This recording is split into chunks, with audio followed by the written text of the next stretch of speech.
Thanks, Griffin and Andres. Moving on to the NBA, we're going to talk the biggest trade that's happened in recent memories between the Nets and the 76ers. Joining me is Jair Brooks Davis. Jair, this past couple days ago, we saw James Harden, Paul Millsap going down to Philly, coming back up to Brooklyn, Ben Simmons, Seth Curry, Andre Drummond, and 2 first-round picks. Let's start simple. Who won this trade?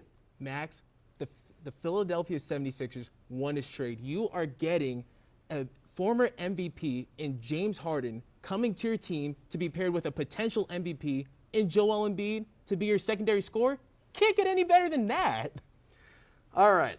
This is where I'm going to tell you politely that you are wrong, and now I'm going to get not so politely. You're forgetting about one player on the Nets named Kevin Durant, who when he comes back will reassure everyone that he is the best basketball player on planet Earth. What have the Nets' biggest problems been this year? Defense, rebounding, rim protecting. They get all of that in this trade. Ben Simmons, you can meme his shooting all you want, and it's well-deserved. But you cannot meme his defensive effort. He is one of the premier defenders in the NBA. And then you look at a guy like Seth Curry, who can shoot the lights out of the ball. 5th place all-time percentage-wise in NBA three-point shooting history. And then Andre Drummond, a guy who's averaged over 10 rebounds a game for his career. The Nets got stronger in their weak places, and they didn't lose too much with losing Harden. And when I say that, I'm not diminishing Harden's skill levels. Obviously, he is a fantastic scorer. He's a fantastic facilitator of the basketball. But they have Kevin Durant. They have Kyrie Irving. They have guys that can score the basketball. So getting those other pieces to surround those two guys, I think, is more important than having that third great scorer in James Harden. But Max, you are paying for a guy like Ben Simmons, a max player who doesn't shoot the ball. That to me is pretty concerning. And I'm hoping that throughout his time off, he was able to master more at the free throw line, and he's not afraid to take layups. And I'm hoping that he at least worked on his shot, shooting around the perimeter. Jared, can I tell you a little secret? I really don't care if Ben Simmons has been working on his free throw shooting or his three-point shot. I don't need him to score the basketball. If you're a Nets fan, you need him to play great defense, be a facilitator.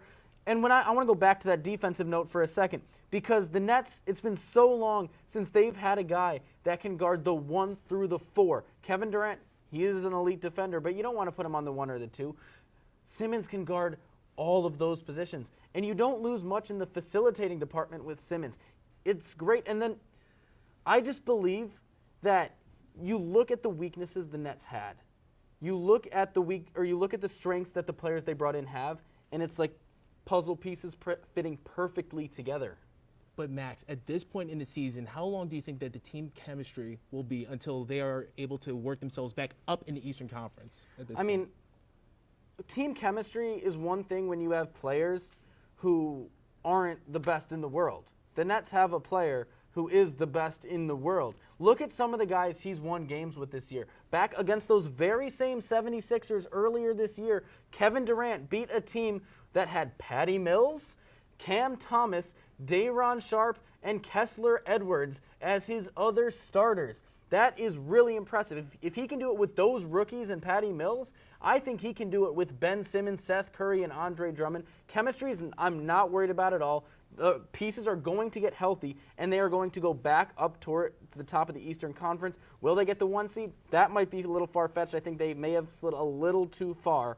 But looking at Philadelphia for a minute,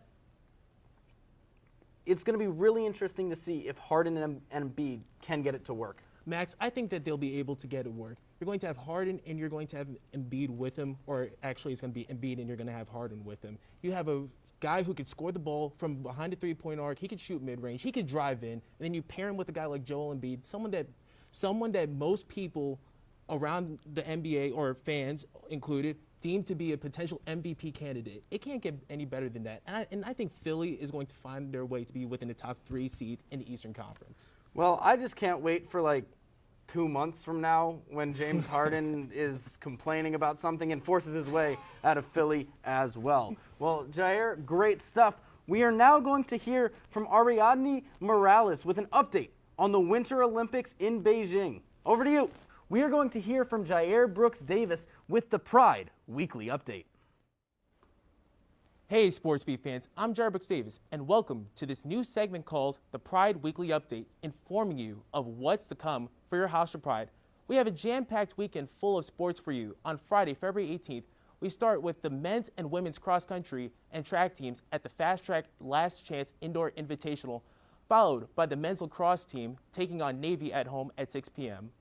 The men's tennis team takes on LIU, followed by Lehigh and Rider next week, while the women's basketball team travels to North Carolina to compete against Elon in the CAA conference. Pack the MAC and go see the Pride take on Northeastern basketball in the David S. Mack Sports and Exhibition Complex starting on Saturday at 2 p.m. The Pride is headed to Lancaster, Pennsylvania to compete against Franklin and Marshall for wrestling on Sunday, and the women's basketball team will host Charleston next Wednesday, the 23rd at 7 p.m.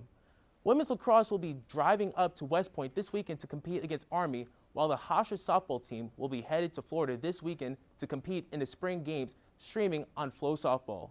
The baseball team will be headed to Houston, Texas next weekend, playing Houston Baptist in a series of games, while the men's lacrosse team will host the Long Island Challenge games at Stewart Stadium starting next Friday at 3 p.m.